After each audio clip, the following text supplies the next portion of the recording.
मित्रों, मेरा नाम मुकेश है और मैं केरला का रहने वाला हूँ। आज मैं आप सभी को अपने परिवार के साथ घटी हुई सच्ची घटना के बारे में बताने जा रहा हूँ। मेरे दादाजी की मौत करीब 30 साल पहले हो चुकी थी।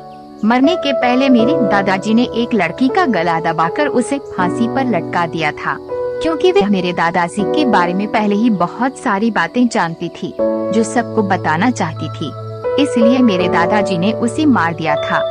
उस समय मैं बहुत छोटा था, मुझे कुछ याद नहीं था। जब मैं 16 साल का हो गया तो मेरे गांव वालों ने मेरे दादाजी के किए हुए कारनामों के बारे में बताया, लेकिन मुझे विश्वास न हुआ। एक बार की बात है, मेरे दादाजी की बरसी थी। उस दिन पूरे गांव वालों और बाहर वालों को खाने पर बुलाया था। जब सब लोग खाना खाकर अपने अपने घर चले गए तो हम लोगों ने सबसे पीछे खाना खाया और कामकाज करने के बाद छत पर सोने चले गए। आधी रात बीतने के बाद मेरे चाचा जी अजीबोगरीब हरकतें और तरह तरह की आवाज निकालने लगे। कभी हंसते और कभी जोर जोर से रोने लगते। तब मैं बहुत डर गया था। तभी मेरे पिताजी ने बोला कि तुम सभी नीचे जाओ, और मेरे पिताजी चाचा जी के सामने हाथ जोड़कर बैठ गए।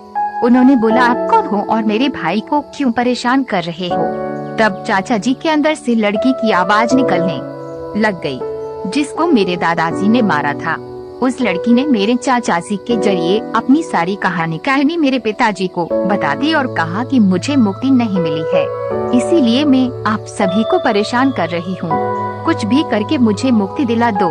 तब मेरे पिताजी बहुत परेशान हो गए, मानव उनके होश उड़ गए। लेकिन क्या करते, परेशानी से बचना है तो कुछ ना कुछ तो करना ही पड़ेगा। इसलिए मेरे पिताजी किसी विद्वान पंडित को यह बातें मिलकर बता दी, और पंडित ने कहा, मैं उस लड़की की आत्मा को मुक्ति दिलाने में तुम्हारी मदद करूंगा। और पंडित जी घर पर आए, फूल, माला, लाल कपड़ा, नींबू, इतना सब सामान मंगवाकर पूजा करना चालू कर दिया। 4-5 दिन पूजा हवन करने के बाद उस लड़की को मुक्ति मिल गई, और वह तब से आज तक हमारे परिवार में से ना तो किसी को परेशान किया, ना ही किसी को दिखी। हम समझ गए कि शायद उसे मुक्ति मिल गई हो, लेकिन जो हमारे दादाजी ने किया वह दिल को दहला देने वाला था।